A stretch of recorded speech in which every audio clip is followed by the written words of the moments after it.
him to instant car.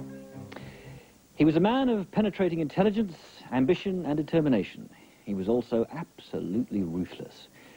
Tonight, for the first time on television, we look at one of New Zealand's most extraordinary political phenomena, Sir Robert Muldoon. This is a compelling story of a man consumed by power. He was New Zealand's first television Prime Minister, and through this medium he showed the country the grim face of power.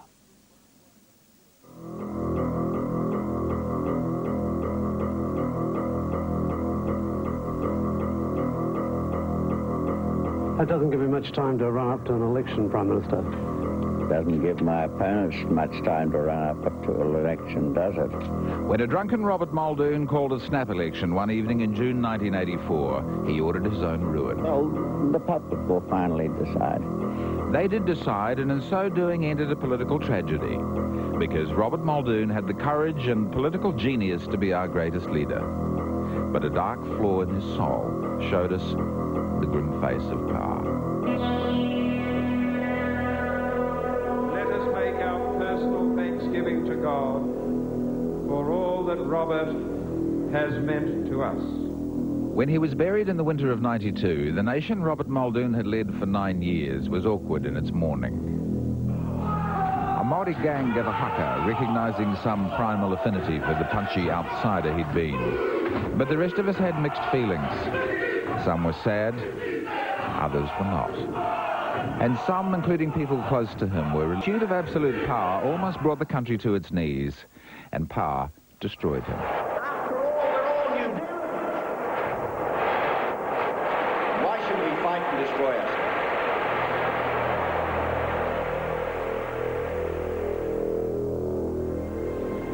I want him to explain the electoral malpractice. I'm delighted to see the Labour Party in its true colours. It's hard now to remember the pungency of the Muldoon years. Politics had been smug and safe, and there suddenly emerged this demagogue with a voice like a buzzsaw, the aggression of a street fighter, and the political cynicism of a South Seas Machiavelli. He divided the country as never before. To Rob's mob, he was a saviour, and they would put him in power with a landslide. But there was little evidence of things to come in the personality of the young Muldoon growing up in Mount Albert, Auckland. He was the only child of Mamie and James Muldoon. He was an accountant of sorts and an invalid soldier from the Great War. She was a seamstress with a will of iron and a powerful work ethic. She and her mother, who had a bent for politics, were to be a huge influence on Muldoon and give him great belief in self. Oh, I thought of her fierce. She had her own mind and, you know, decided on what was to be done and what wasn't to be done. And if you didn't agree with her, it wasn't so good. She was a very strong woman. She'd been on her own for a long time. I'm surprised, actually, that he was even able to get married. Really? She didn't just keep them all together. But there are myths about the young Muldoon. Some he created himself. Certainly, though, he was small and skinny. Aged 5, a backyard accident gave him the disfigurement which friends would call a dimple, enemies would call a scar. But the idea that he was driven by an upbringing on the wrong side of the tracks is nonsense. Certainly, by the time he got to Mount Albert Grammar as a gifted scholarship boy, it was mid-depression. And special constables made a baton charge to disperse the crowd. Employment marches, mobs rioted in Queen Street, and there were labour gangs working on the grammar school's grounds. This made an impression on the boys, but many people faced hard times, and there was little shame in that. Nobody was ever ostracised or put down because his father might have been a tram conductor vis-a-vis somebody whose father was a doctor or a chemist. That never, ever occurred. He was a strange boy. Terribly bright, he could talk all day, but he was somehow always remote. I think he had a little man inside him driving him along. He just didn't attract friends. He attracted respect, but I guess he just didn't attract close friends. Sometimes he was even impatient with himself. I remember quite often if he'd made a mistake in a page of mathematics, instead of crossing it out neatly and doing it in, he'd just wipe his hand straight across the inky page and turn it over and do the whole exercise again. I think he may have felt his size, and he had to make up for it by being bright. Another myth, which Muldoon perpetuated himself, was that he was bullied at school. It's highly unlikely. Although he was quite small, he was not subject to any bullying or hectoring because he was alone, or because he was on his own, or because he was small. But Muldoon's phenomenal memory was most selective about his father. A keen sportsman, a referee, he is all but avoided in Robert Muldoon's writings. But there is a reason, and that is the dark, brooding shame which caused his alienation and need for control over others. Because although Muldoon's books talk about war wounds, James Muldoon died of syphilis. Records establish that it was parenchymatous syphilis, which means it infected his whole brain. These were the days before penicillin, and he spent 20 years in this condition before he died in 1946. For much of this time, he was insane. At first, the dark secret of the Muldoon household was an invalid at home. But when Robert was 8, his father was admitted to Auckland Mental Hospital, later to become Oakley. For years, young Robert waited for him to come home. He never did, and he rarely saw him again. This, and not bullying or poverty, was the reason for the anger which was to shock New Zealand.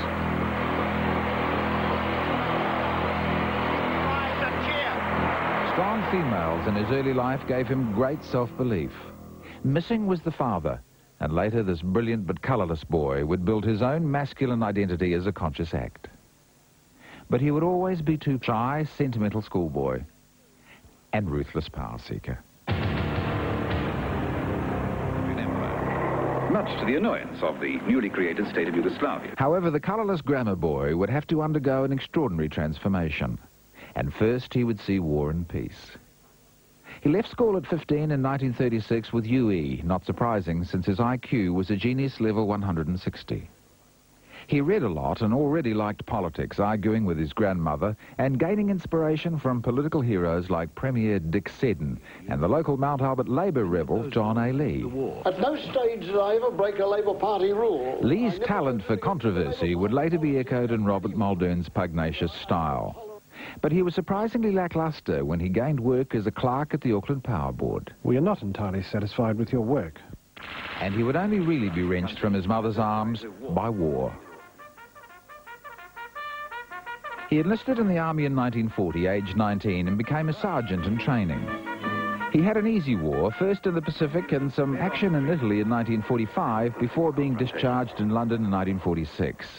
Never a keen soldier, he used the war to study accountancy. But before he left New Zealand, Sergeant Muldoon asked to be demoted to private. And no one has ever successfully explained why a man who had such a lust for power in later life could have kept his head down so well at war. I'm not sure if it's true that his mother was very, very distressed when he went on to the Second World War, because, you know, he lost his father, lost other relatives. She made him promise not to take a commission, and because in the First World War, the lieutenants all got wiped out. Certainly the invalid father at home was a mad testimony to the danger of war, or perhaps he already saw past war to an ambitious future. However, war opened the shy, poorly socialised mother's boy to comradeship. He was very quiet, I believe, at home prior to that. And then there's a sort of comradeship that you get with all the fellows you're within the army. He returned from the war as one of New Zealand's first cost accountants and busied himself in post-war life with a tremendous vigour. Under £2,600. By contrast with depression and war, 50s New Zealand was a time when things were possible. An almost dashing Robert Muldoon set about him with an outgoing zest so different from the grim power face of later years. He was socially and politically mobile. But while his new friends in the National Party were very social, Robert Muldoon was becoming political. He had had a whiff of the power which would consume his life.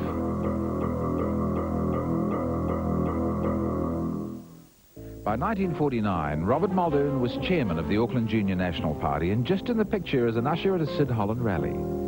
But the National Party was a social set, and at one meeting he met Thea Flyger, also an accountant. Oh, he was fun in those days because he loved to play games such as tennis and golf, go swimming, picnics, all of those sorts of things, and also he loved dancing.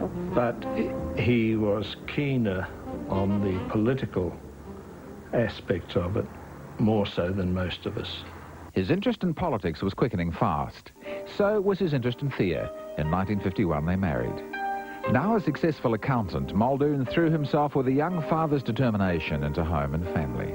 Yes, I would say that first 10 years was as near perfect as anybody can get. Nothing is ever perfect, but it was pretty good. There were children immediately. Barbara in 51, Jennifer in early 53, Gavin in 56. And these were the golden years. The kids' nickname for him was Wolf, and he read them poems at bedtime. At Lake Road, we had a fireplace in the lounge, and I can remember sitting in the lounge in the evening in the winter by the fire, and he'd read us stories and poems. And we'd have a bath, and we'd go in there and by the fire and get dry by the fire. Oh, they were very good. Living next to Narrow-neck Beach almost was walking distance. We took the children down regularly and they ate sand as well as playing with it. My mother always said, I much liked the look of Rob in those days, pushing the pushchair into the Takapuna Grammar School with the children in the pushchair and a couple of hanging on the side. And she said he was a different type of man then. With his father-in-law, Rob Muldoon built their first house in Lake Road, Belmont, where he filled the back garden with vegetables and later lilies. But in the National Party, the Muldoon legend was already building. He was, it's too much to say revered, but he was very, very deeply respected by the people who were involved. He was blooded in 1954, seeking the Mount Albert seat of Labour's Warren Freer, who found him already ambitious and determined. I was immediately struck by his aggressive nature. He was quite obviously satisfied he was going to win the Mount Albert electorate, and at one stage when he was about to leave, he hoped that I had selected an occupation to follow after the election. He didn't win Mount Albert, but by the time he contested Waitemata in 57, his political desires were obvious, particularly at home. He seemed to be only interested in politics, listening to Parliament all the time at home where you had to be quiet so he could hear it. He lost again, but by 1960 he had enough mana to win nomination for a Labour seat, which was turning national. I knocked on, I guess, 2/3 of the doors, maybe 3/4 of the doors in Tamaki, and I started with all the Labour seats in the Glen Innes state housing area. The theory was that we thought we'd get most of the votes in the obviously national area, but that if it was close, we might pick up enough votes in Glen Innes from people who said, well, he took the trouble to knock on my door and the other fellow didn't. He was offering them, one was his persona, which was in ascendancy. He was a coming man, and people respect that and respond to it. The other was this just delineation between the political left and right that was so black and white and so simple in those days. He won Tamaki by 1,100 votes and would hold it for more than 30 years, the bastion from which he launched the most extraordinary political career of the 20th century. But at home, election night 1960 meant the end of the golden weather. All the adults were excited, but I really don't think that we really understood what was going on. That once he became a member of Parliament, he wasn't home enough. And even weekends were taken over. So there wasn't much time left for family. So you would like your father to go and watch you play sport more often and do things with him more often, but he was very busy most of the time. But slowly, you know, it dawned on me how much I was missing out on because of what my friends were doing and the lovely times they had doing family things, which we had to actually book in with our family, or the family booked in with us. And I'd come here with the serious purpose of talking to you about the future of our country, because that's what next Saturday's all about. We're not going to have clowns like that interrupting it. Take that warning right out. Well, you'd better. Once in power, it would take Robert Muldoon 15 years to fight his way to the landslide triumph of 75. Tam doesn't believe that I'm dictatorial, do you, Tam? I certainly don't. And to achieve those ends, he would deliberately fashion himself a whole new political personality. But his early years in Parliament were consumed more by an immense enthusiasm than the grim need for power of later years. In Keith Holyoake's government, he would become a consummate parliamentarian. As I say the words... And with Lance Adams Schneider, he would become the scourge of the opposition. The oath of allegiance. I do swear that I will be faithful and bear true allegiance. He and Lance Adam Snyder teamed up to be known in Parliament as the Katzenjammer Kids. Muldoon and Adam Snyder took over every night. They would rise, and irrespective of what issues had been originally introduced as the subject, they would immediately swing it round onto a wholehearted attack on the government. And in that exercise, he in particular, and also Adam Snyder, proved what excellent debaters they were and how relentless they were. His political antennae were already acute, and now that ferocious Muldoon mind and discipline would make him unstoppably versed in the ways of Parliament. Keith Holyoake said to me a number of times, and just before he died, that in parliamentary terms, Muldoon was the best that'd ever been in the House in his term. His knowledge of the procedures, his knowledge of when to interject, when to carry the points of order, when to stop the processes of the House, when to derail somebody who was in full flight, was absolutely superb. But in the early years, Muldoon politically bonded with two other soldiers, Duncan McIntyre and Peter Gordon, and as young Turks, they would challenge the stuffy old guard. Evenings we wanted to talk politics, whereas down in Bellamy's bar there were Labour and National members all mixed together, talking football and racing mainly, and sort of ordinary bar kind of talk. And the young fellows, we started to have our evening drinks in our rooms. They had a lot of fun together. They drank together, they talked together, they argued together. Formed a kind of backbench mini-opposition to the Cabinet, much to the disgust of some of the members of Cabinet, although others thought it was a bit of fun. And certainly Keith Holyoake never discouraged us, but we would get away and we would argue through an issue, then we'd go into a caucus and really make the ministers do their homework. Robert Muldoon was already a force in his first term. But in the mid-60s, as Under-Secretary of Finance, he was given a mission which would take him to a wider public. Becomes a dollar note, and a pound note becomes $2, and there'll be 100 cents to a dollar. When? The 10th of July next year. And people, particularly those who handle currency, they'll have some difficult moments for a week or two. And I think that's about it, a week or two.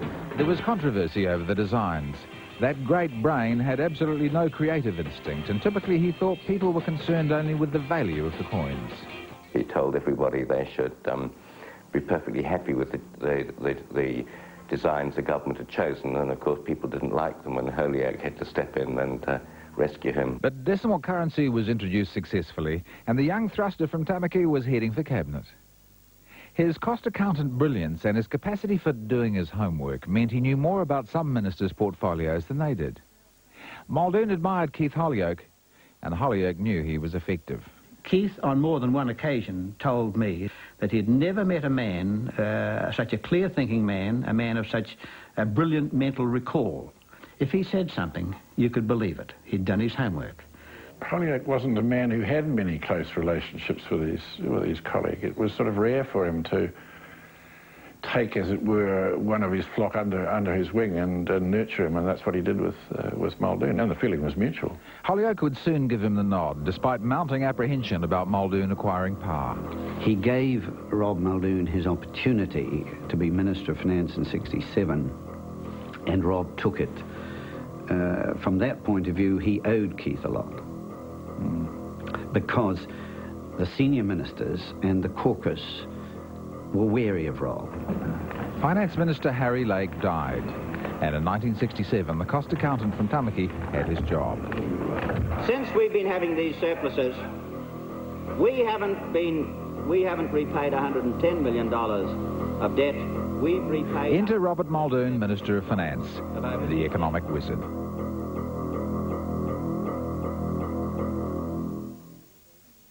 Now let's make it perfectly clear. In the early years, Robert Muldoon was probably the best Minister of Finance we've had, and his economic spells seemed to work.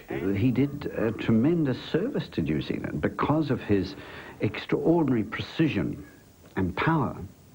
He grabbed what was a very difficult situation. Minhinnick did a cartoon the week I was appointed, which he called The New Batsman. It had all these Australian fieldsmen crouching around a new batsman, which was me, and things like wool slump, inflation, and all kinds of drawn on their backs. And that's how I felt. In the 60s, we were still affluent. The traditional economic remedies still seemed to work, particularly when practiced by someone as good with figures as Robert Muldoon.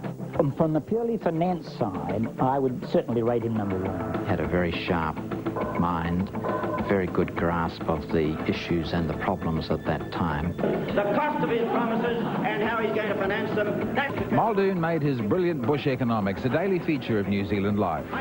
He peddled many budgets like snake oil. And always there were figures. Mr. Kirk's been talking about my figures and his figures, and I've been talking about my figures and his big figures. Muldoon was also building a political style which was reaching out to a broader audience. At first it was not based on fear. It was Muldoon as the direct, no-nonsense, tell-it-like-it-is kind of man you could trust. 30th of June, of course, he handled it brilliantly, basically because he told the truth, or told it straight. Very succinct, precise, forthright sort of statements were coming from this fellow Muldoon, an Auckland MP, and they stood out because they were bold, if you like. They were saying what people were thinking, but in those days people weren't bold in the House. The Holyoake era, so to speak, had been characterised by an awful lot of flummery and froth and pomposity, and it came straight from the shoulder, so to speak, and his popularity just soared. There were increasing concerns about the brash, abrasive Muldoon style. About time too. A lady says at the back, about time too. But a lot of people liked him, and his sure hand with the economy would help his inexorable drive to the top. We got to the position by 1972, 6 years later, where for the first time in our history we were in credit in our overseas funds. I certainly felt very good about that period of 6 years. Of course, I was Deputy Prime Minister by then, so I suppose the Prime Minister thing had come into sight, as it were. Muldoon may be too tough. Thank you very much. The question of leadership. Whether or not this country has got, as Prime Minister, a man who's a leader. Robert Muldoon was already politically tough when he arrived in Parliament. Disappointment would only toughen him further. His biggest was losing the national leadership battle to Jack Marshall when Keith Holyoake stepped down in '72. When I informed my caucus colleagues that I had a very strong wish to retire from the leadership of the party. Mr. Jack Marshall has been elected as the new Prime Minister and Mr. Muldoon as his deputy. Mr. Muldoon and I will work very well together. He and I have totally different styles, but there's room for both. But there wasn't. And when Norman Kirk took Labour to power in '72, his victory doomed Jack Marshall and made way for the rise of Robert Muldoon.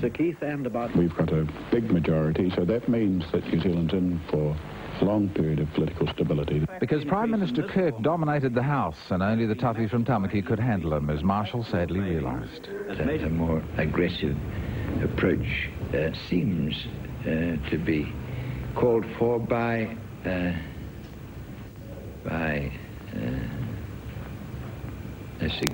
majority of our supporters. Ever expedient, the National Party went for the man most likely to put them back in power. For 6 weeks, the discussions went on about whether it should be Marshall or Muldoon until the final conclusion. And it came a tremendous shock to the country, and I might say to the National Party. When Jack went overseas, I think he called up his credits with caucus. By the time Jack came back, Rob, I think, was fairly confident of his numbers. And he'd always been good at numbers. Now Robert Muldoon had the power of the party. All he needed was the power of the people.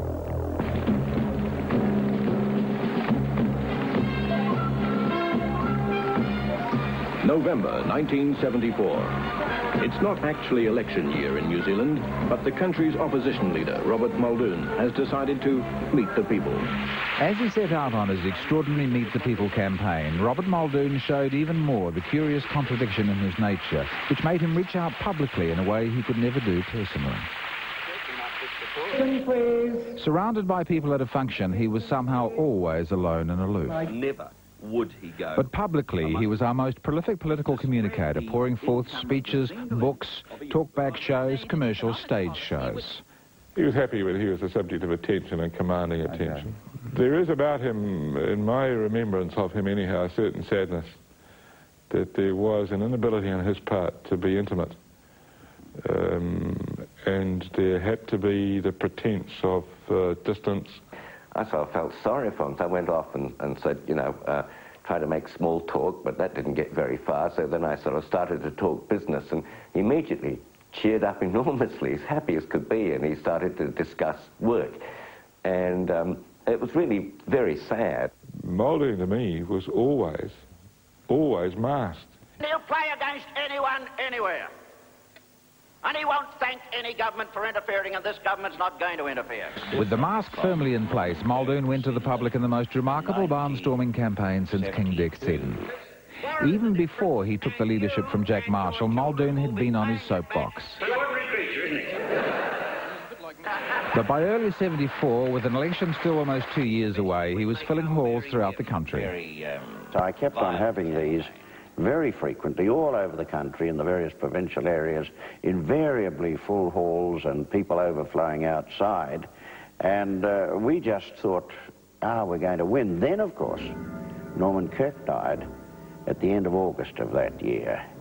And I think some of those who'd been a little bit skeptical prior to that began to feel that there was going to be a change of government. I think that's really when it came. Just 20 months after an astonishing election victory, he made his final journey from the House of Representatives. By the time of Kirk's death, the third Labour government was already rattled. The first oil shock had struck hard, we were deep in debt, and people were worried. But with Kirk, the Labour giant, dead, Muldoon had a clear run. I thought I knew him, and I thought I could stand up to him in an election campaign one-on-one. As it turned out, I got Bill Rowling. Increasingly, Muldoon projected himself as the tough guy who would get us out of trouble. He assassinated Bill Rowling as weak and ineffectual. But there were mounting fears that the National Party had turned a monster loose. Fears confirmed for many one Sunday in August '74 when he made a confrontational appearance on David Frost's TV special. This so-called Sergeant Major that would have been tossed out of my unit.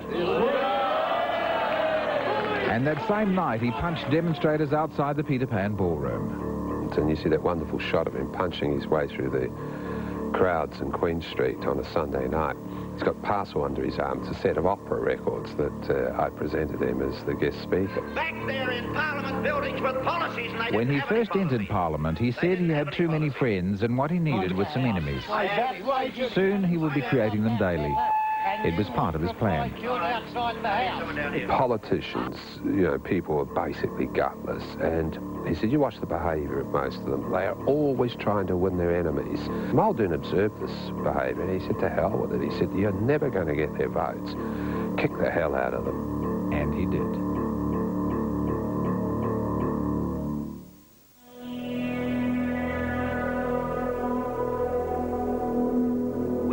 Tonight about the future of our country. The curious thing about the rise and rise of Robert Muldoon was that the more enemies and critics he generated, the more he seemed to excite the people who would soon be known as Rob's mob. Everything was going along, everyone was going with you. The people got aroused, and obviously the speaker got aroused, and it was quite exciting. Rob Muldoon really set the issues himself, and it was set in the process of the meetings, the vast numbers of people turning up at meetings, their responses to the issues. Muldoon was at the height of his power. He had immense magnetism, and he knew what he was doing. His tactical command of the battlefield was superb. He was a Rommel loose in the desert, brilliant in front of the battle. You're not going to like this answer, I can see that. So while he was arousing his mob, he was also listening to find which issues stroked the chords of their worry. He worked on fears about the economy, about Pacific Island immigration, about strikers and communists and others. Then we latched on to about 6 issues where we put the government on one side, ourselves on the other side, and the people on our side. He represented to them the safety and the security of the 60s when he'd been Minister of Finance. And good old Rob, the economic whiz who'd made everything fine in the 60s, had carrots as well as a stick in 75, like National Super, a massive political bribe. I think the decisions were hard-headed, cynical political decisions based on very careful use of polling data, designed to appeal to the lowest common denominator in the New Zealand psyche. And nothing could stop him. Prominent citizens spoke out, but the more strident he got, the more a worried New Zealand was attracted. A demagogue's a fellow that mouths slogans and tries to convince by emotion. I've never adopted that policy. That was his policy. But Rob Muldoon was unstoppable now, and in November 75 he took the National Party to victory. Now up to Auckland, to the man who's going to have a majority of about 20 or 21 from tomorrow onwards. All I've done is to talk to ordinary New Zealanders in every walk of life and language they can understand. I was born in this country, I was brought up in this country. I know the ordinary bloke in this country. It was a landslide. It would give him absolute power, and this, the most triumphant day of his life, was his late mother's birthday. Built my beach cottage myself, and I'd never built another one. Too old for it now, but I had all the problems that the normal young New Zealander on a pretty low salary has. I've had the worst. Hatfield's Beach was first an important part of the Muldoon family lifestyle, and then part of the Muldoon myth that he was an ordinary, relaxed Kiwi bloke. Anybody who's lived in this country, been brought up in this country, is a man in the street. I know him because I'm one of them. Overseas visitors were amazed to find such a controversial political leader in such an unguarded state of beachside bliss. New Zealanders were startled by the lurid shirts, but for years Muldoon's enjoyment was genuine. Very much so. He loved to go swimming and read a book on the beach. But as Mum, Dad and son Gavin strolled along Hatfields in the summer of 74, accompanied only by a camera crew, their days as a functional Kiwi family were all but over. Even Hatfields would never be the same. Suddenly the picnic stopped. You couldn't do anything after the bag had arrived from Wellington. Gavin already seemed uncomfortable with his father. Daughter Jenny would later temporarily change her surname to avoid being called a Muldoon, and Dad's whole soul was given over to Wellington. His thoughts were all politics, so he was really consumed by the whole business of politics. Although protective and sometimes even sentimental in his relations with Thea, Robert Muldoon was not a romantic man. But like so many other political leaders, newfound power unleashed the libido, and Wellington began to whisper about his liaisons with married women. Most often mentioned was Helen Eisenhower. She and her architect husband Fritz were close to the Muldoons. We went away on Christmas holidays together and have a week together, and we did all manner of things together. I used to laugh about it at first, but then later on I got a little bit angry, particularly when it affected my children. Helen would never have thought of having him because her husband did more interesting things from her point of view. She was a fun-loving person.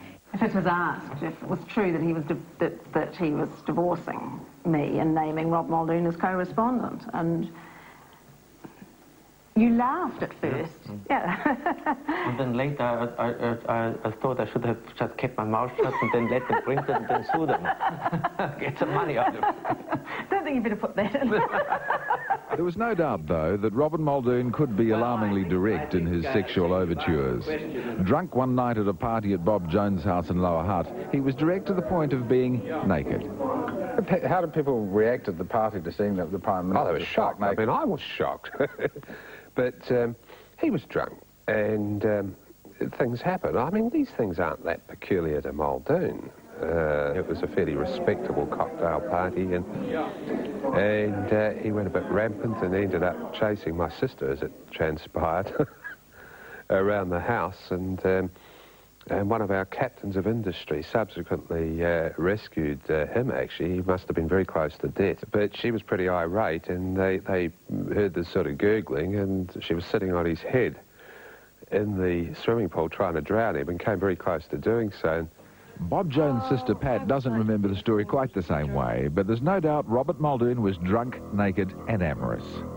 Soon, though, such episodes would largely be put aside. That ego, given power, had less room for lust and laughter. You can't govern the govern the country with a gentle smile. You govern the country back... Years later, Muldoon would emphatically deny he was possessed by power. Anybody who comes in thinking that it's all about power is an idiot. But no sooner did he have power than he began to abuse it. He issues a press statement saying that the New Zealand superannuation scheme set up, Roger Douglas's idea, set up by the Labor government, is at an end. Because he is the Prime Minister, and he declares it an end by press statement. The day after he was, he called me up and I agreed that he had such a big majority in the House that I would agree that he could stop collecting the money. And Chief Justice of New Zealand says, hey, I mean, in New Zealand, Parliament makes the law. It was an approach that was entirely based on dictatorship, really. If it is irresponsible to care The 70s were already a time of worry and change, a time when our comfortable society discovered divisions we never knew we had. But no one was prepared for the outrageousness of the Muldoon years. He used anyone. He took no hostages. He shot the wounded. He didn't have survivors. But despite the tough, abusive rhetoric, he was a pussycat when it came to practice. Rob Muldoon, for all his public image of being a very hard-line politician, was a very cautious man. I mean, he would take personal risks of being in arguing, debating issues, never admitting he was wrong, but in political terms, the decisions he made, he took minimal risks with them. The terrible irony was that this cautious, conservative man would hold power with aggression and fear. These were the fear years.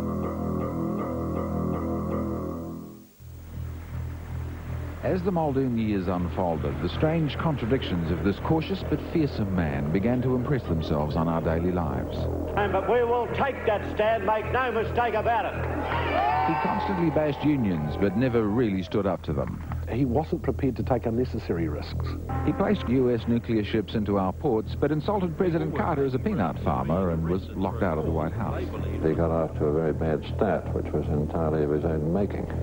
He was a very formal, proper man in most of his dealings with the machinery of government, but he rode roughshod over the rule of law. He understood rules. Didn't always observe them, but he understood them. He enacted anti-gang legislation while forming a strange and supportive relationship with Wellington Black Power. I think Sir Robert within himself felt like a bit of a gangster.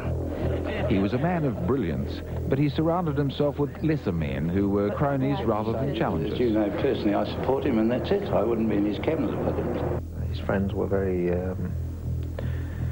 usually pretty shallow people that he could push around. A tight-fisted cost accountant, yet he spent huge on Think Big and borrowed more than anyone before. He had strong beliefs, and he genuinely believed that he knew what was best for the economy and for the rest of us. For the brilliant finance minister of the 60s would be politically ruined by his economic policies for the 70s and 80s. Man in charge.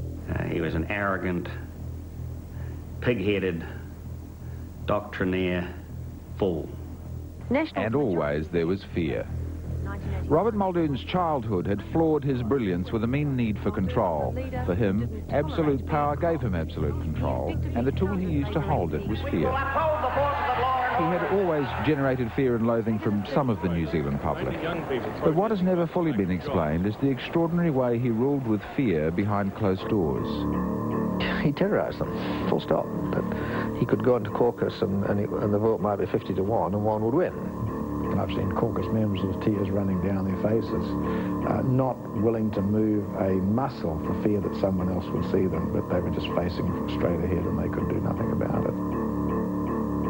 Ministers have approached me and said, look, would you see Mr. Muldoon about something, because we think he'll take more notice of you than them. But my feeling was, I did, of course, I did what they asked, but my feeling was that they were scared.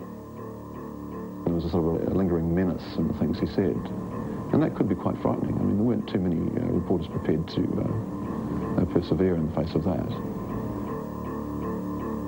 And he had civil servants and some ministers scared stiff.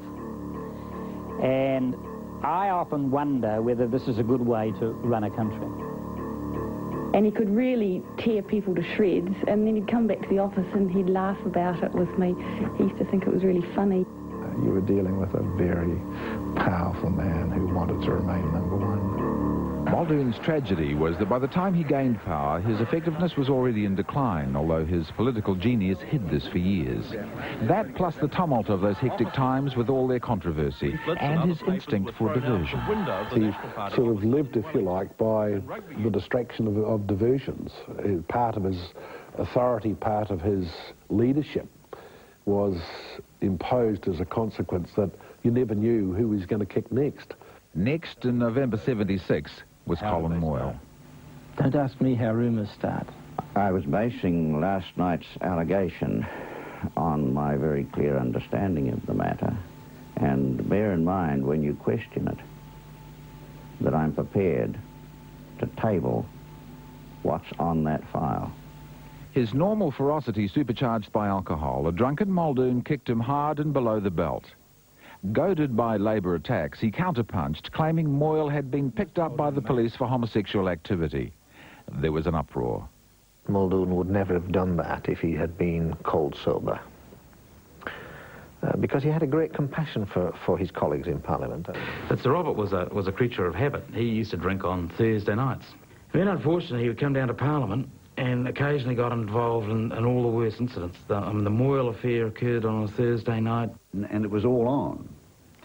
And there were people on our side who were as much outraged by Rob's accusation against Colin Moyle as the Labour people were. When he had been drinking, his viciousness developed by, you know, a magnitude of some orders. and he was extremely vicious.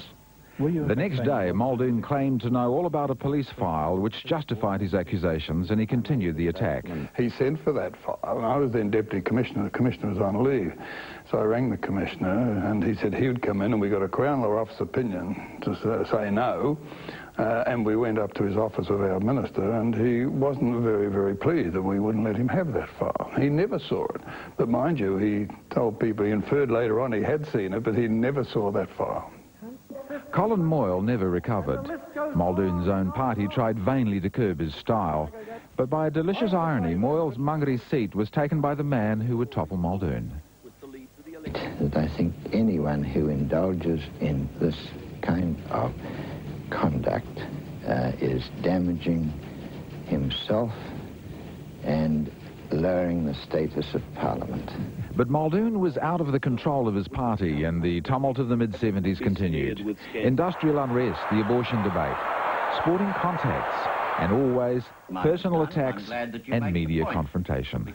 I will not have some smart aleck interviewer. But controversy was obscuring the way the economy was sliding. Debt had increased by $1.8 billion in Muldoon's first year, and the economic whiz who'd promised to restore the shattered economy was wimping out on the reforms now seriously overdue. He actually had a very strong feeling for New Zealand as it was, and he wanted to protect it as it was. So that was a sort of a built-in barrier to rapid change. The economic whiz of the 60s couldn't change for the 70s. He had absolute control, but he was out of control, and so was the economy.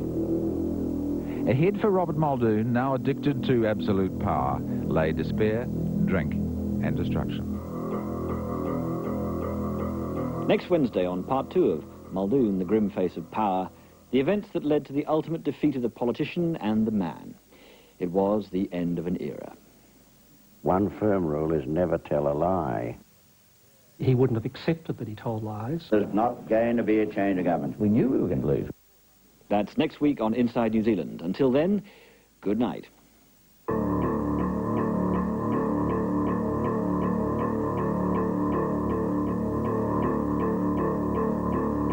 That doesn't give me much time to run up to an election, Prime Minister. Doesn't give my opponents much time to run up into an election, does it? With a gut full of scotch, Robert Muldoon called the snap election which would bring him down in 1984. But his tragedy began much earlier because he was a man whose greatest days were already behind him once he took power in his famous landslide of 1975. He was New Zealand's third longest servant. He would cling to control, even if it meant wrecking the economy or allowing near civil war over the Springbok tour. Now deeply in love with power, a fearsome Robert Muldoon would hold it at any price for 9 turbulent years. He would show us the grim face of power. Get someone to shout you a trip to Auckland and you'll get a job. But my guess is that you'll be scared sick at the sight of it. By the time of the 1978 election, many in the National Party were already worried about the genie they had let out of the bottle. 200 people up and down The election confirmed their fears as Muldoon's huge majority slumped to just 10. The honeymoon was over, but Rob Muldoon wasn't. There were some who saw the result as a vote against you personally. Were there? Yes. You tell me who they are and I haven't talked to them. Well, he would now hold power at any price by the sheer force of his personality. I think he had the best of intentions in 75, and in fact his very first budget stated those intentions. He started to move and change, but what happened then was that he got that enormous fright in 78, and he almost lost the election. And that set him right back on his heels. There was no future for Rob in politics in New Zealand if he lost an election. The Nats would get rid of him because they didn't really like him that much anyway. So he became the ultimate pragmatist and the interventionist, and once he got onto that slippery track, he couldn't really stop. So it was all downhill from there. In the meantime, he still had absolute control as Prime Minister and Minister of Finance, the only Prime Minister to dominate Cabinet in this way since his hero Dick Seddon a century earlier. He was chairman of the board, he was the treasurer, he set the agenda. And it was almost impossible to defeat him. That's why we wanted him desperately to give up the Ministry of Finance. So was that expressed at the time? Very much so, yes. So how did he react to that? Well, he ignored it. That's true. But Robert Muldoon was about to make a big mistake. When he indulged his cabinet crony Frank Gill by sending him to Washington, it meant a by-election in East Coast Bays. We knew we were going to lose. We knew a week, 2 weeks before we were going to lose the seat. Social Credit's Gary Knapp took it and almost cost Robert Muldoon his job. Well, fairly obviously, the leadership for this type of result. Even though he called the by-election, of course others were to blame. Rob, very unwisely, from somewhere overseas, India or somewhere, said, oh, well, it's all the party organisation's fault and it's all the candidate's fault. And at that stage there was uproar within the party, and that started the movement towards the revolt. He was in India at the time. Despite his personal coolness, Muldoon enjoyed the public limelight, and as Prime Minister and Minister of Finance, there were always opportunities on the international stage.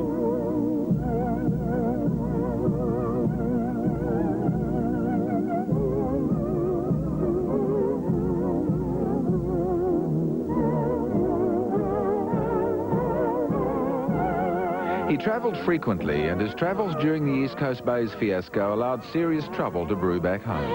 The majority of members of Parliament had signed a list saying that they would be prepared to change from Rob Muldoon to Brian Talboys. The Quigley philosophy is particularly in tune with that of Party Chairman George Chapman and many backbench members. Minister of Works Derek Quigley was spiritual leader of the so-called colonels who plotted Muldoon's end. He'd already clashed with Muldoon over his controlled economy. We were trying to bring the Prime Minister back into line according to National Party philosophy, which he'd deviated from massively. If the caucus wants to make a change and wants me to be part of that change, then I am willing to serve. The colonels had the numbers, but they didn't have a leader. Brian Talboys was diffident. And then the tearaway from Tamaki got back and got heavy. That's another one that I thought was against me. These boys coming round.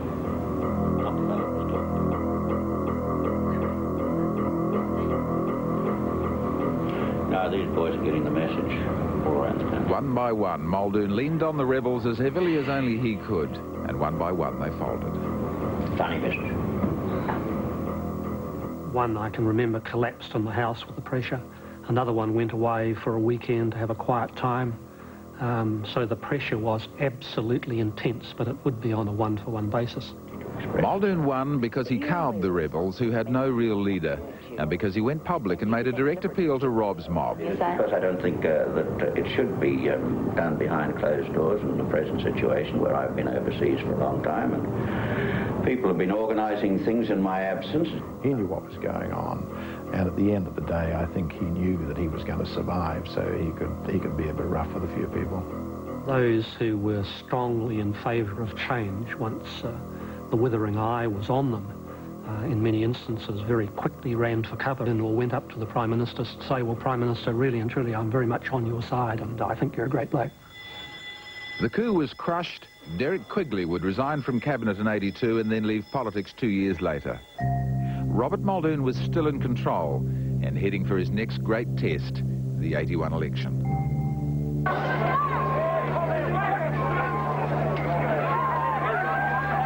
The Springbok tour would be used to win the provincial marginals. Think Big projects would be used to restore confidence in an economy which no amount of Muldoon tinkering seemed to put right.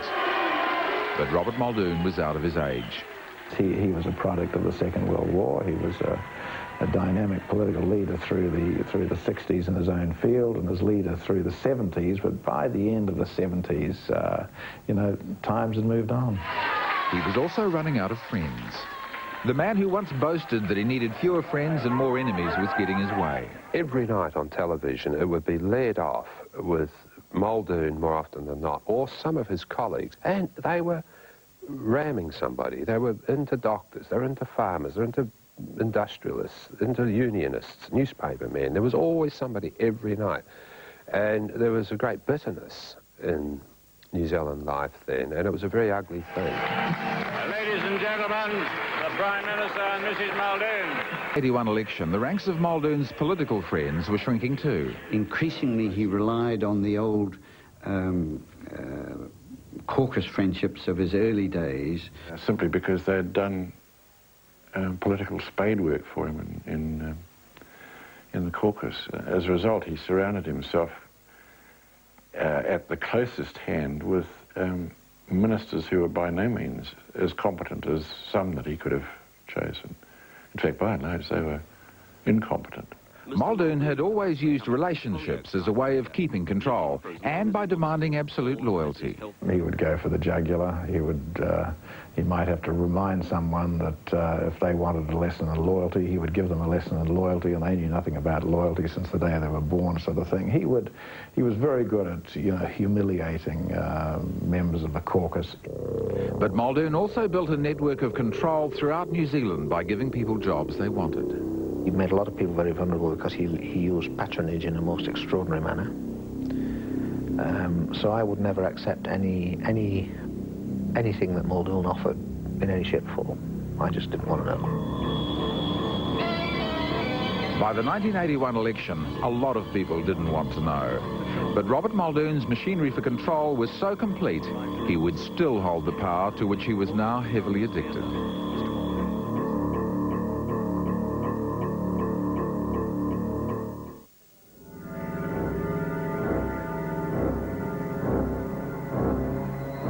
When his deputy Brian Tallboys stepped down in 1980, Robert Muldoon controlled the election of his successor in typical style. Mr. Muldoon announced, Mr. Tallboys is not standing again as a Member of Parliament. It is therefore appropriate for us to elect a new deputy leader.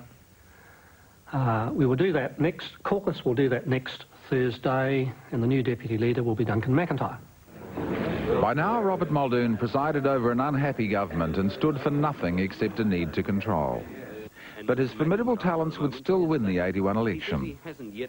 He won because Labour fielded for a third time the tired Bill Rolling ticket, and because of 2 acts of great cynicism. He ran up vast debt on a package of Think Big projects dreamed up by officials on a trip with Muldoon to Bahrain. Some were disastrous, but together they gave the illusion there was a plan. I was the main one which sort of put the idea forward that we could sort of take these 4 or 5 projects and say, okay, look, let's put them as a package, as it were, to try and restore confidence. That's why we're building them. That's why we're building them. Selling energy for overseas funds.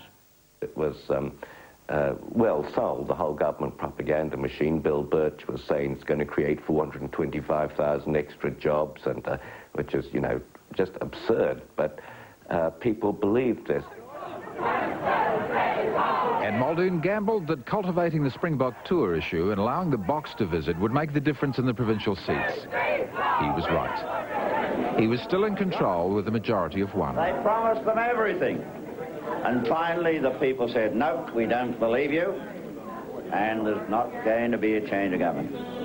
However, Robert Muldoon's nemesis on the opposition benches was gathering strength, and stress, ill health and hard liquor were beginning to weaken his awesome power. New Year's Eve. Rob and Thea Muldoon are taking the waters at their annual holiday haunt, Hatfield's Beach. Despite all, the Muldoons began 1982 presenting the usual picture of holiday relaxation. But for Robert Muldoon, the early 80s are the desperate years. By now, he has soured and cynicized most of the country.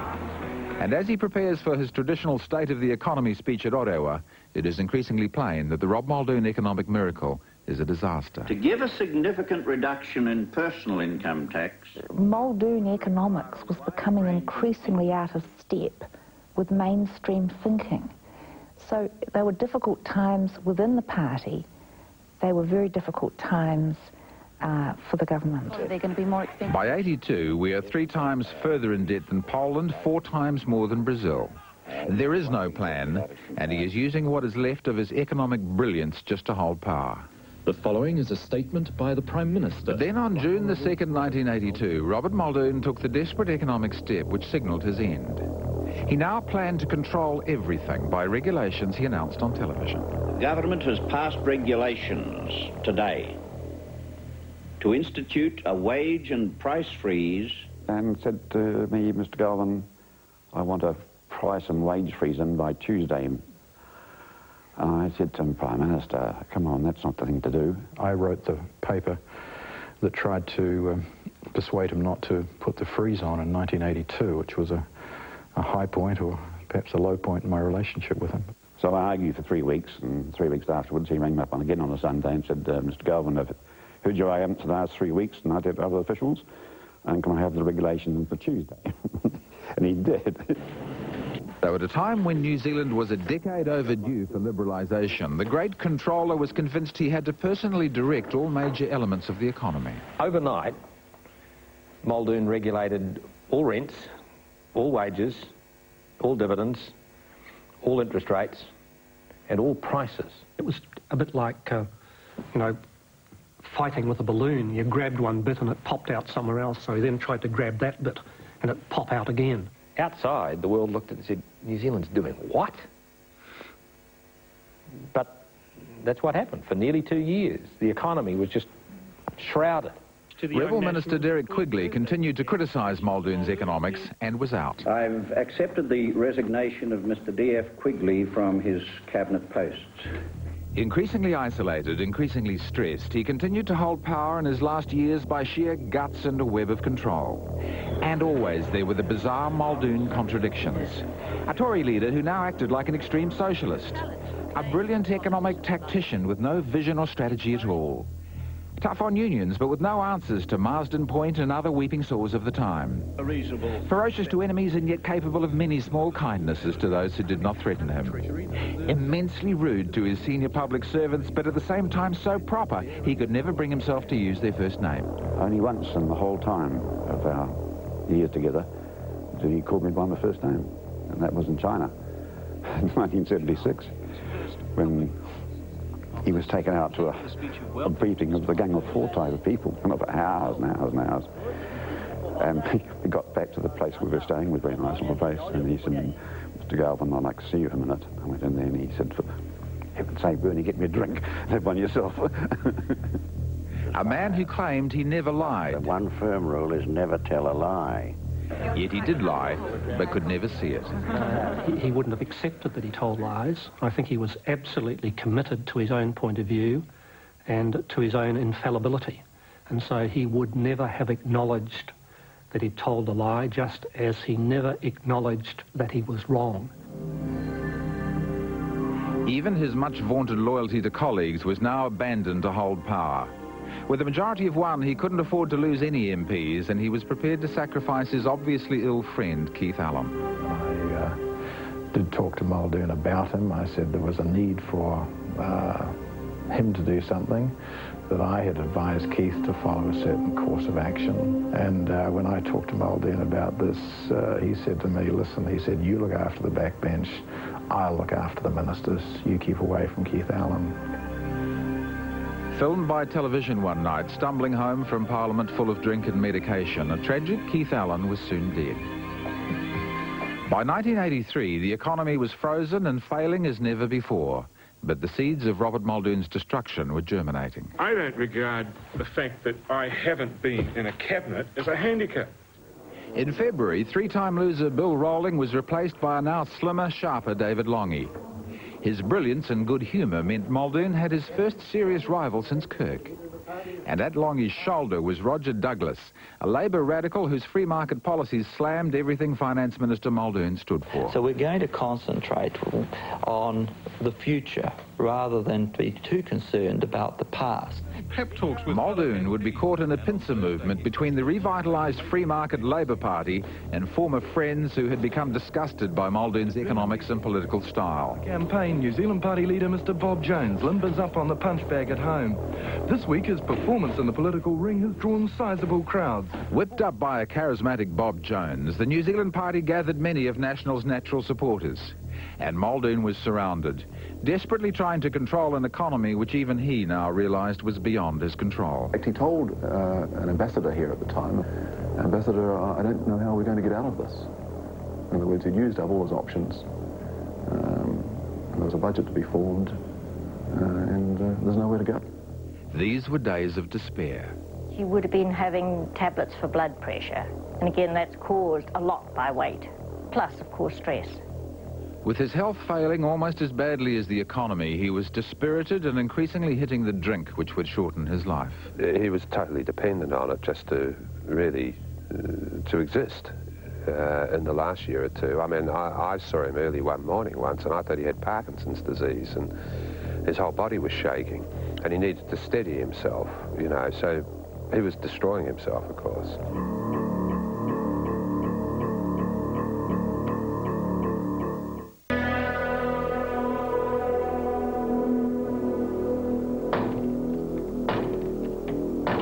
As Parliament opened in May '84, only Robert Muldoon knew just how bad the economy was and how difficult it would be to write a budget. Positive economic changes had been made under Muldoon, but even they had been made despite him. Even the acclaimed closer economic relationship with Australia. Thank you. He was a very, very reluctant starter with CR. Hugh Templeton drove the whole thing from war to go. And I expected Muldoon to sack me. And for the first 2 years, I was never sure he would support it. And it got so bad that when Sir Wood became president, all the ministers were invited, one at a time, to come to the National Executive and put their proposals on the table, because in the National Executive, he only had one vote. So George Gere got transport deregulation through, Jim Bolger got voluntary unionism through, and that was the mechanism that was used. She was the wild. But even this backdoor way of getting round the Prime Minister was now no longer working. The man who was never wrong would just not listen, as the sick economy began turning into a crisis. It was becoming difficult for us to borrow, difficult for us offshore, difficult for us to potentially to repay our debts. I mean, it was a real dilemma. I think he knew, and he never made this public even within the party, how serious things were. The truth is that he couldn't do a budget, wasn't going to do a budget. When he was being Minister of Finance as well as Prime Minister, it was a pretty well closed box. Nobody could get inside that box. It was all secret stuff. We'll never know whether a now stressed and desperate Muldoon could have written a 1984 budget, because on June 14, he drunkenly announced to a startled country there would be a snap election. So we got a date, Prime Minister? We got a date, the 14th of July, which we've worked out at Government House as being the appropriate date. That doesn't give me much time to run up to an election, Prime Minister. Doesn't give my opponents much time to run up to an election, does it? The move also stunned his own party, because as ever he was acting alone. The bizarre events of that day began in the afternoon when Muldoon called Party President Sue Wood about rebel National backbencher Marilyn Waring, who was threatening to defect. My response was, do you want me to talk to her? Because from time to time he did ask me to mediate. And that was my initial response. And he said, no, I'm simply informing you as president. That was it. Sensing something was up, Sue Wood arranged with Barry Lay for a private talk with Marilyn in Chief Whip Don McKinnon's office, and she flew to Wellington. Picked her up from the airport, drove in to see McKinnon. hadn't been in McKinnon's office 30 seconds, Muldoon came in. Pissed as a fiddler's cat. And we thought, oh no, what the hell? And we knew it was set up. I immediately said, I've come to see Marilyn, and took Marilyn away next door into the junior whip's office. Marilyn and I talked for probably about half an hour, and she gave me her assurance that she would not bring the government down. She did not want to vote against the government, and it was only the nuclear issue on which she would take that stance. And I said, are you prepared to tell the Prime Minister that? And she said, yes, I am. We went back into Don McKinnon's office, and the Prime Minister was still there. And then we got into this slanging match that went on for hours and hours and hours. Absolutely disgraceful. Worst scene I've ever been in. Unbelievable. Yeah, there was pretty much of a shouting match between he and Marilyn over, you know, do you realise what you could do? You could bring down the government, sort of thing, and she was crying a lot. I mean, he knew what her position was. Her position had been spelled out many, many months before. There was absolutely no way that he didn't understand her position. But again, when he'd been drinking and he became vicious, he got very nasty, very ugly. And she said, I give you my word that I will not vote against the government on any issue other than the nuclear issue. And I want you to know that, Prime Minister. And he said, you're a liar. And I said, Prime Minister, I want you to speak to me as President. I accept Marilyn's word. And so as President of the National Party, I'm telling you that Marilyn will not bring the government down. He wouldn't accept that. But he wasn't prepared to be put into that position. And I can agree with him on that. Many people have spoken about the necessity for a snap election. And there was a very unpleasant exchange. And he wheeled around to Don McKinnon and said, have you got the list? And I said, what list? And it was the list of the members in marginal seats who had all assured him in the course of that afternoon that were he to call a snap election, they would all win their seats. I knew nothing about this. That certainly wasn't my view. In fact, the day before, we'd had an executive meeting all day at which we'd analysed the key marginal seats, and they weren't looking in very good shape. So it was obvious all the work had been done. He and Don McKinnon left and he said to Don, call the caucus. And moments later, Party President Sue Wood, who has only just heard about the snap election, stands stunned in the TV lights as her drunken leader lies about her involvement. That's right. How much warning did you have that this was coming up, Miss Wood? She stayed very close all the way through. Obviously, I keep in close touch with the How leader. long ago did you anticipate there would be an early election? It was only this afternoon. Yeah. But we've been talking about this as an option for quite a long time. Whether it was deliberate or a drunken blunder, Robert Muldoon signed his political death warrant that June evening. There should be no nuclear weapons inside our sovereign territory. The myth is that Marilyn Waring brought the government down. In truth, she was a scapegoat for her Prime Minister, who cynically used her in an all-or-nothing bid to hold power. He would control even his political ruin. That's it. Marilyn provided the excuse for him to say it's over. I just think he miscalculated. And I don't think he realised how badly he'd miscalculated until he was several days into the election. Muldoon had called the election to re-establish control, but as the campaign progressed, events rapidly began to spiral out of his grasp. And once the campaign was launched, you see, he never had any time. He never focused on the election at all. Every minute there were new messages coming into his office from the Reserve Bank Governor, Spencer Russell, and it was all bad news. The run on foreign exchange began the day after Muldoon announced the election, but he refused to even see officials who knew we had to devalue. I was astonished by that.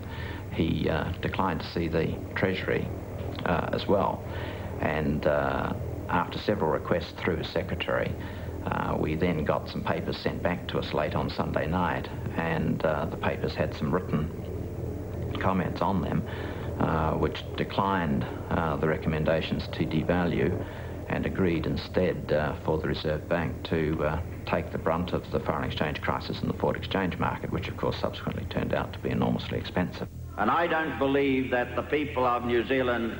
So while the Prime Minister crisscrossed the country electioneering, he was secretly trying to suppress crisis. He was now so desperate to keep control, he would risk financial collapse in a desperate bid to save his own skin. But there was no way in which you could have talked them into an exchange adjustment during 2 days before an election. You know, it was obviously political suicide.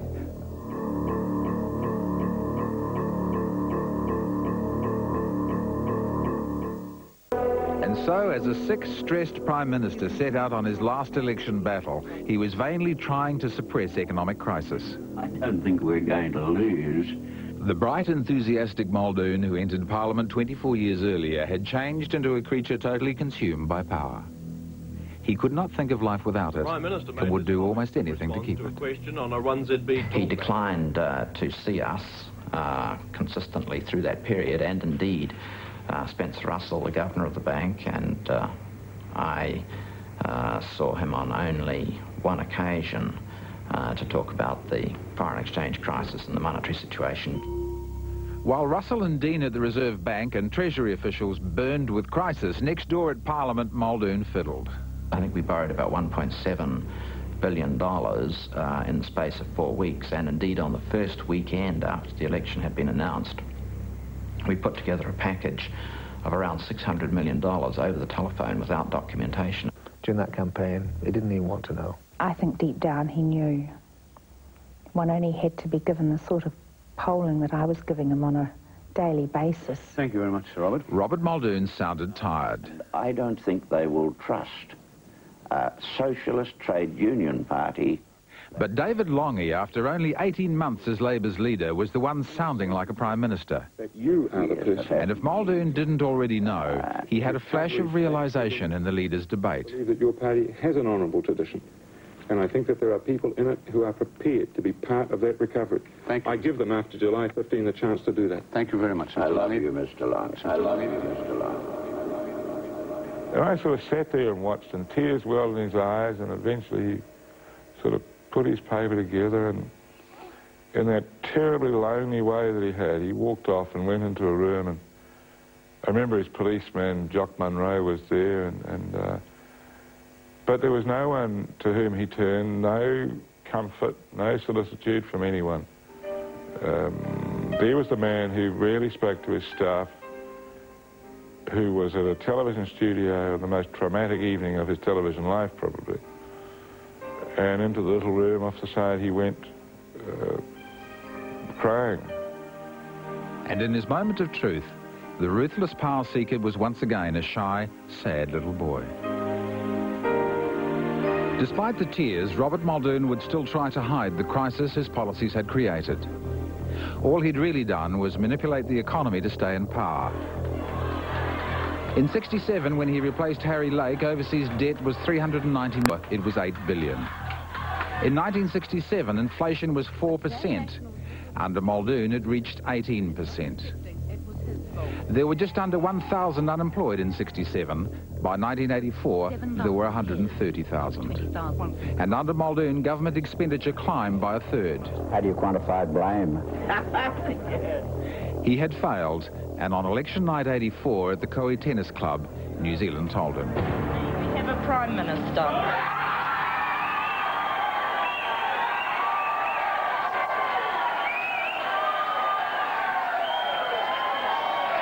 You said that if you couldn't beat Mr. Long in an election, you didn't deserve to be Prime Minister or leader of the National Party. Is that still your view? Oh, well, if I said that, I'm certainly not saying it tonight. Be very quiet, please. On the line now. The first inkling something was badly wrong came on election night when David Longy took the call from Sir Robert conceding defeat. I said, congratulations, you've got some bad news coming. Some officials will be briefing you. And one wondered what that could have been, and it turned out, of course, to be the foreign exchange crisis. Sir Robert would soon be under siege from all sides. First indication was the terrible silence when he returned to his hotel on election night. There was the usual function, and no one rang. I thought that was a very sad occasion. It was not one phone call. When you're finished with, one becomes very disposable. I saw the savagery of politics. What followed was farce and tragedy. His gracelessness and defeat surprised no one. Brian Talbot had always had the theory that that the end of Muldoon would be very painful, and that Muldoon would have one ambition, and that would be to be an Atlas and walk out of the temple with a pillar under each arm as he went out and pull the temple down behind him. Which, of course, was precisely what happened. For days, the country was like a banana republic as he refused to devalue and the foreign exchange markets had to close. We felt that if we did not do that, the amount of speculation would have just been gigantic and probably unsustainable in terms of our reserve position at that time. But while the incoming government and officials wrestled with the foreign exchange fiasco, National Party leaders were after his head within hours of defeat. I said to him then, I think you're going to have to think about your leadership. I just have a gut feel that the party is not going to want you to stay on as leader for much longer, Rob. He said, look, I don't want you to get emotional. You're feeling tired. I can understand. So and he hadn't accepted it, and he was still working in his office the Sunday after the election. My advice to him at this moment is not devalue. Still my advice. Robert Muldoon's remaining days as the national leader would be nasty, brutal and short. 3 challengers had their hats in the ring within days. And his friends started to wind him up, and he started to get very vicious. He said that he would see that that the blame for the election rested with me and the party, that it was a lousy campaign and that he'd see that I carried the responsibility for it. And of course we had the drama of having a scheduled party conference 2 weeks after the election, which was a terribly tense exercise to go into. He was unable to accept life without power, and as soon as he was replaced by party high-flyer Jim Macleay, his old code of loyalty meant nothing. My colleagues. He immediately set about destroying Macleay. Some of us, including myself, were anxious that Macleay was not put into the leadership role immediately. That Muldoon would attack whoever went in and would destroy them. I mean, he really went against his own principles by being quite openly disloyal to Macleay. Sir Robert was one of those who gave his undertaking, and I would expect him and all... He's demanded that everybody give him total loyalty, and so the caucus has said yes. If Robert Muldoon couldn't win, no one else could either. But even at the height of his venom, he was 2 people, a revengeful monster and a sad little boy. He sat on the couch in his room and held my hand. Just held onto my hand. Sad in the way you're putting it. And I was absolutely determined that he was going to go down to the house when the new leader was welcomed. Sad for all the people who feel and express a sense of loss. I took him down and basically escorted him into the house. It was very sad. And he wasn't prepared for it. It's 9 years to the day since you were first elected as Prime Minister. Is it? Exactly. Look at that. If that was the pinnacle of... It's also my mother's birthday.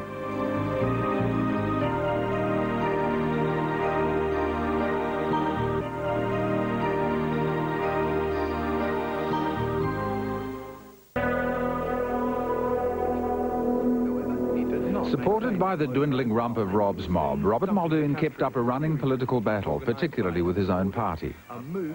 He would live for 8 more years, but hollowed out by the power he'd grown to need. Life held little for him. I would sum him up as someone who ought now to be removed. And as Labour roared into power in '84, reforming everything he stood for, he suffered the indignity of becoming a dinosaur overnight. Without the power, he appeared to almost be flailing around, holding on to the past, but not really able to move with all the changes that were taking place. He never made the adjustment from power. I don't like this word statesman, I say. And he hated the concept of being a statesman. A statesman's a dead politician. He was going to be a politician till the day he died. Is there a place in this party for you?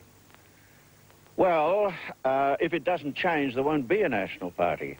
If it does change, well, I'm back where I started. What Rob Muldoon tried to do was to protect the lot of the ordinary New Zealander, the ordinary bloke, as he used to refer to them as. He wanted to be remembered as a person who left New Zealand no worse than he found it. He was very realistic and humble. That was actually the statement of a humble man. My own view is that he did leave it with substantial problems and substantial dilemmas which have taken us a lot of time and no little anguish to sort out. But I think he left New Zealand the richer for his presence. On the one hand, a very strong politician but on the other hand, somebody who simply got the economic strategy badly wrong. His impact on our politics, I think, was not for the best, because it lowered standards. People became much more competitive. The Muldoon legacy wasn't all bad. His reign was cynical, but he taught an adolescent country to grow up politically. The blatant manipulation of the Springbok issue was quite harmful to New Zealand in a way, but on the other hand, it was quite revealing, I think. I think that New Zealand suddenly found and was perhaps a bit frightened about how racist and about how bigoted it could be in that whole experience. So that it was a contribution to, I think, of us finding out more about ourselves. We saw this, didn't we? He taught some of us never to believe in strong leaders who promise everything. When Labour Party... Just a lesson for a democratic electorate. Don't rely on your leaders. They cannot walk on water, and do not leave them too long in power. You can't expect even a good Prime Minister to know when is enough. Family was suggesting at various stages that maybe you should think about retiring, but that's not the sort of person he was. I think we should do something like the United States does. Give a leader a certain set of time. The President of the United States can have 2 terms of 4 years, a total of 8. Good evening and welcome to the Friday Frights. Count Robula at your service. Ever anxious to reach out publicly in a way he never could privately, he embarked on a strange retirement career in show business.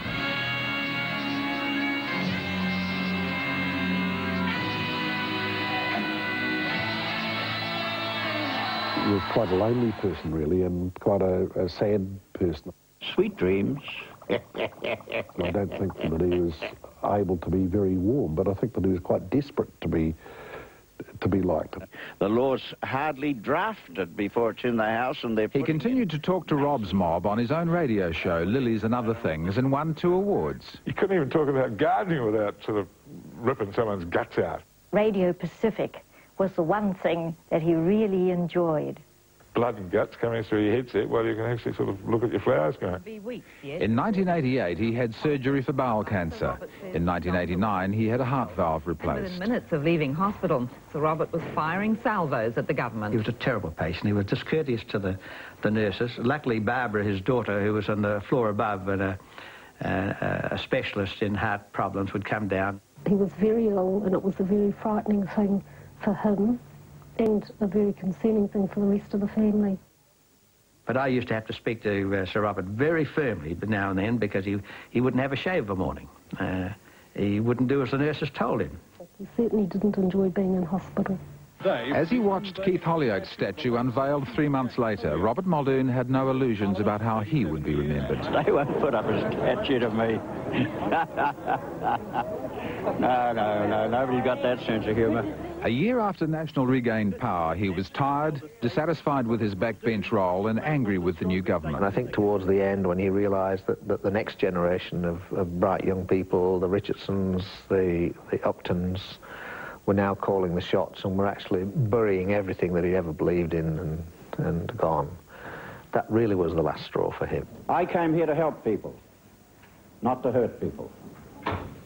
And I find that it has not been possible for me this year to stop too many people being hurt.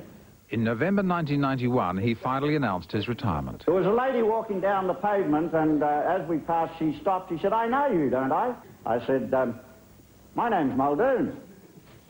"You're not related to that bastard in Parliament, are you?" And on that salutary note, Mr. Speaker, I say...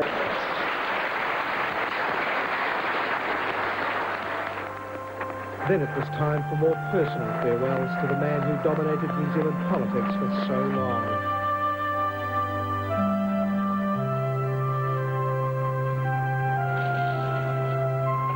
Less than a year later, he was dead.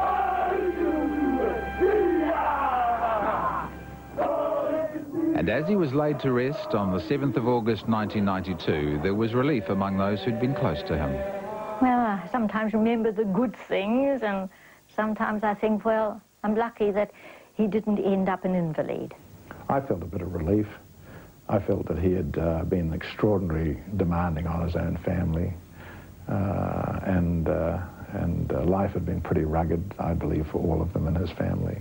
It would have been awful for me.